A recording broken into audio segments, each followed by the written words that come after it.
Hi everyone, my name is Martina Lofqvist and I'm here to talk about intelligent swarms on Mars. I did some research at the University of Glasgow in Scotland on accelerating deep learning applications in space, and I've done independent research on swarm networks to investigate how these two areas are interlinked. Because this is a Mars conference, I will be mainly focused on how this applies to Mars. But I would like to highlight that this is very much applicable to most areas of the space industry. During this presentation, I will provide you with an overview of swarm technologies and then dive a bit deeper into the software aspect, specifically on how to achieve autonomy in swarm networks.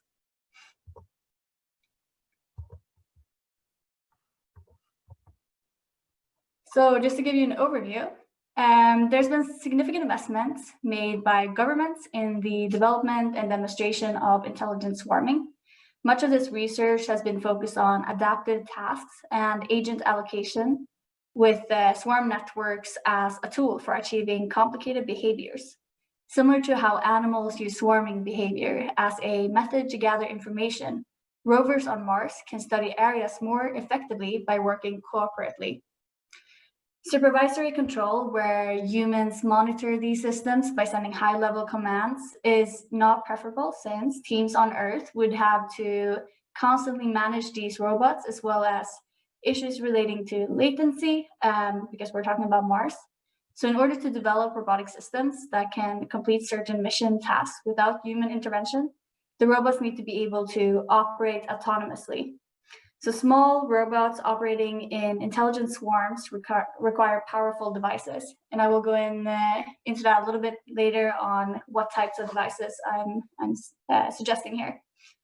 So however, computing at the edge provides limitations in terms of memory, power, and compute capacity. By examining the capabilities of constrained devices and investigating ways to compress both the data and the detection models, performance can be optimized. So in order for these networks of rovers to operate effectively, incorporating intelligence to the navigation and communication systems will improve the lifetime of these swarm networks.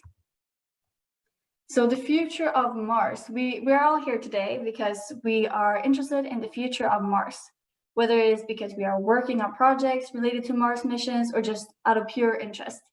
I believe that we all share the same thought that colonizing the planet will prove to be beneficial to us all. As we all heard in Elon Musk's talk, plans to colonize Mars are well underway, but we still have a long way to go. There are a lot of things that need to happen, and since my background is in software engineering, I'm going to focus this talk on the AI and robotics applications that will enable and speed up the development on Mars. Specifically, I will discuss the benefits of intelligent swarms on Mars. The motivation for this research is, first of all, the various opportunities that it provides to construction, mining, and communication, and other necessary applications in the quest to colonize the red planet. So traditional space missions are typically reliant on one large spacecraft. If these are replaced with missions that involve smaller collaborating spacecrafts, a lot of them, so similar to swarms in nature, it can offer a lot of different advantages. For example, the ability to send a spacecraft to explore regions of space where traditional craft simply would be impractical, greater redundancy and consequently greater protection of assets, reduced costs, and reduced risk, to just name a few. So this is why I think this research is very interesting. And we've seen these kind of swarm networks a lot in nature. As a group, simple creatures following simple rules can display a surprising amount of complexity, efficiency, and even creativity, known as swarm intelligence. This trait is found throughout nature, but researchers have recently begun using it to transform various fields such as robotics, data mining, medicine, and even blockchain. Ants, for example, can only perform a limited range of functions, but an ant colony can build bridges, create superhighways of food and information, wage war, and enslave other ant species. all of which are beyond the comprehension of one single ant. And likewise, schools of fish, flocks of birds, beehives, and other species exhibit behavior indicative of planning by a higher intelligence that doesn't actually exist. So it happens by a process called STIGMERGIC. So I'm going to go in a little bit on STIGMERGIC systems.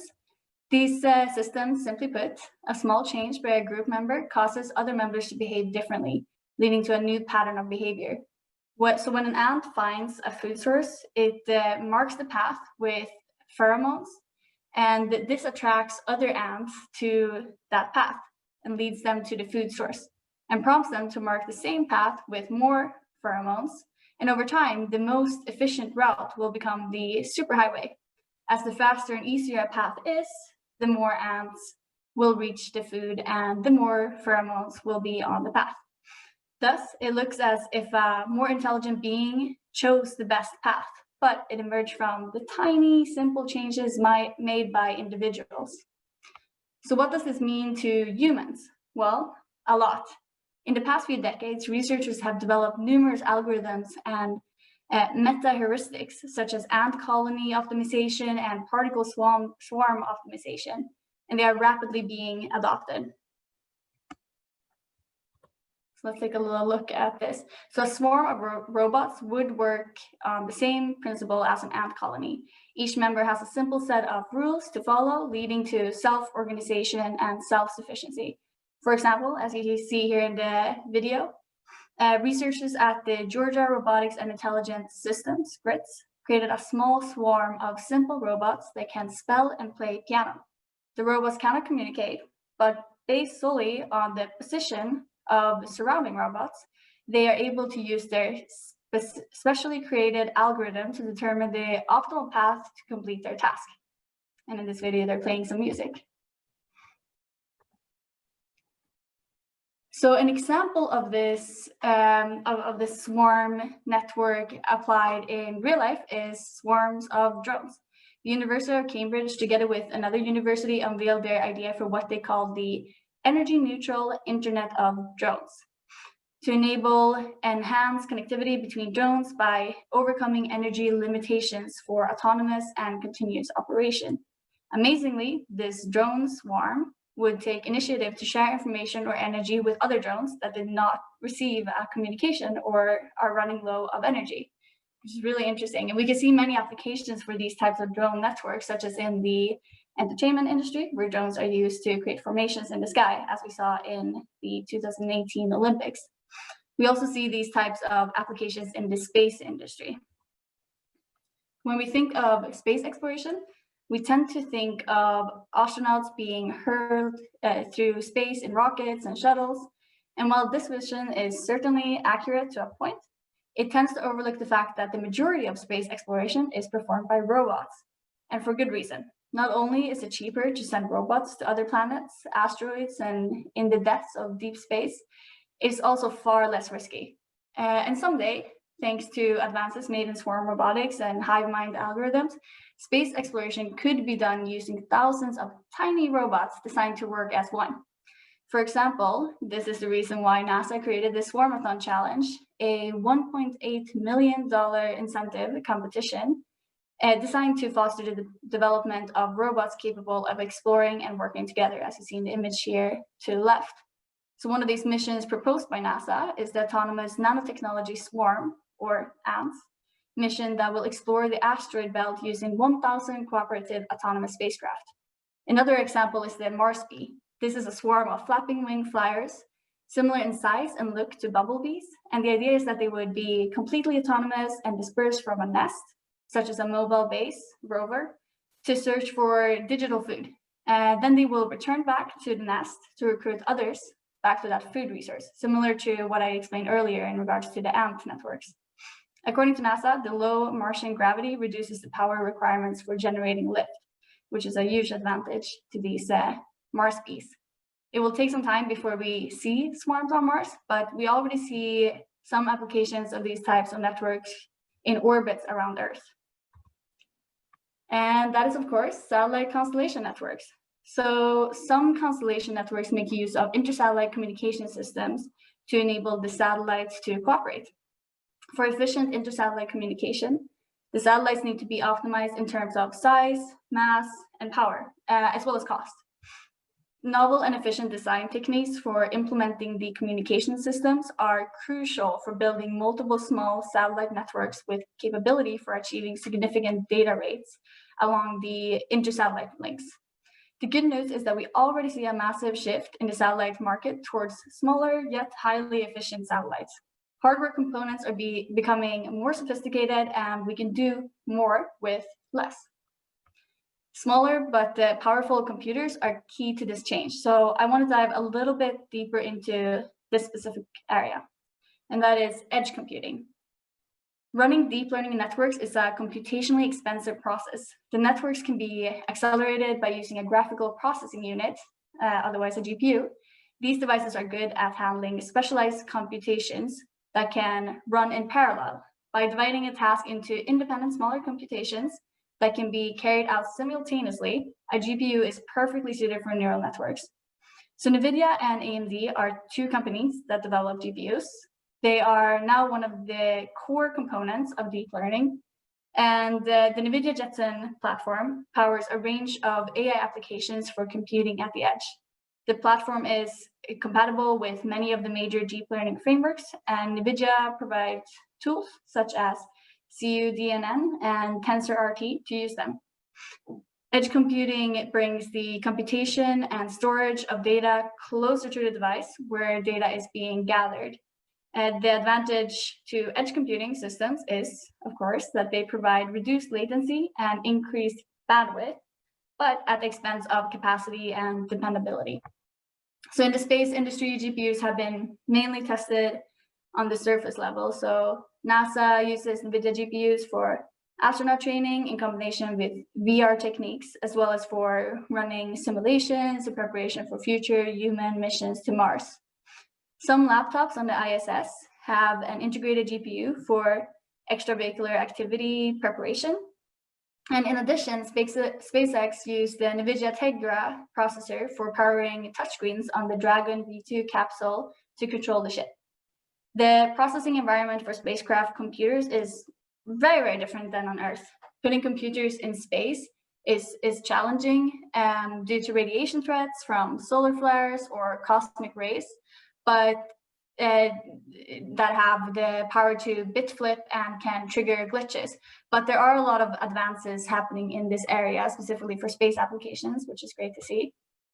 So here are just some examples of constrained devices. In the space environment, everything becomes more complex. Computers can show unexpected behaviors if the internal structures are changed due to the impacts of radiation, as I mentioned.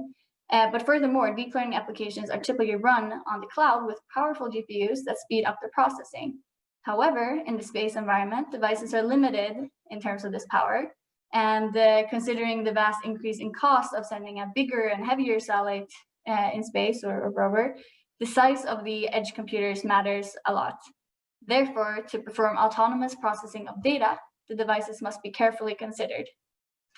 There exists some off-the-shelf low-power GPUs that are small enough to fit in a 3U CubeSat, and you see two examples of them by NVIDIA here. So it's the NVIDIA Jetson Nano and the NVIDIA Jetson Savior.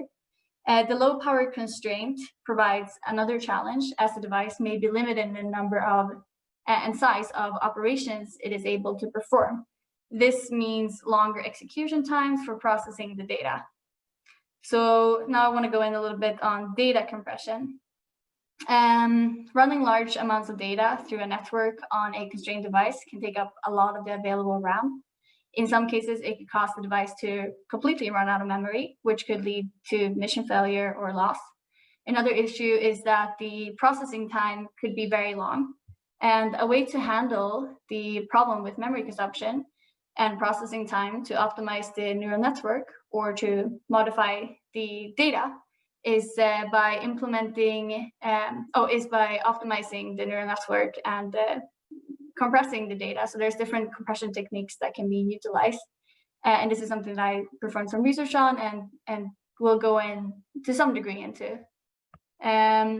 However, when optimizing for speed and memory, it may be at the expense of accuracy. For example, applying image optimization techniques will change the features that can be extracted from the images. And this is particularly important to note for object detection of small objects with a tiny pixel dimension. My research was focused on applying different compression techniques to large satellite images, such as the image here to the right, before running them through a constrained device, in my case, an NVIDIA Jetson Nano. And I focused on this area as there had been very little previous research on image compression on specifically low-power GPUs. And by applying different compression techniques, it will speed up the inference time, it will reduce the amount of memory and power used on these constrained devices, and without losing too much accuracy. And that was what I was evaluating and looking into. So these techniques were then evaluated against the baseline by running them on a powerful NVIDIA Titan RTX GPU to identify the optimal speed, memory consumption, and accuracy trade-off. My results showed that there was a significant improvement in speed and memory consumption by applying certain compression techniques. On average, the speed decreased by 2 seconds per image without a significant decrease to the accuracy. Okay, so back to Mars. Relating this back to the swarm networks, why this is important for Mars missions is that there is a significant delay in retrieving data from Mars, and swarm networks benefit from consisting of small yet efficient machines. Light and efficient architectures also mean that it will be easier to add and replace more tiny machines to the network. And over time, new and more advanced versions of these robots can be introduced to the same network and start cooperating with the already existing versions. And this is a very cost-effective way to implement it rather than sending only a few or only one big robot to Mars by sending small ones and trying it out and then adding some more newer versions. It adds a lot of benefits to it. So to summarize, highly social insects such as honeybees, ants, and termites are known to communicate so effectively with each other that their massive colonies begin to form a superorganism, appearing to think and act together as one entity toward a common goal. A swarm of robots can also communicate and make real-time decisions together, much like a superorganism. And swarm networks, like an ant network, are able to work much more efficiently than a single robot, whether it's a rover or satellite, on its own. The emergent properties of intelligent swarms make it a potentially powerful concept, but at the same time, more difficult to design and implement. And there needs to be a lot of improvements on the hardware and software side. And a lot of these concepts will be developed and applied for purposes closer to home to begin with. So on the surface of Earth, in orbits around Earth, and on the moon before starting to apply them on Mars. And we can already see this taking place, such as with drones, as well as with intersatellite links. And then eventually, all of this research will help us reach Mars, both through the technology developments, so the advancements in these areas, but also through revenue creation. And going back to NASA, looking beyond its current army of rovers, landers, and satellites, NASA hopes to one day have the kinds of integrated hardware and software that will lead to robots that can work in large numbers. And these swarms could then be used to explore the surfaces of distant planets, procure samples for analysis, and obtain pictures, video, and other information for scientists back to Earth. Such robots could also be used to seek out resources, regardless of whether they are searching for them on other planets or here at home. Swarms of tiny machines could not only determine the presence of water or organic molecules on Mars, Europa, or Titan, they could also seek out minerals and natural resources here on Earth. So thank you very much for listening to this presentation. I'm personally very interested in the development of this area, both for the reason of bringing these types of swarm networks to Mars, but also here on Earth. And I'm very focused on the software side, as I explained, and very much like looking into the future applications for these types of networks. So if you found this area of research interesting as well, then please get in touch with me and we can discuss further. And I'm on LinkedIn, so please connect. Thank you.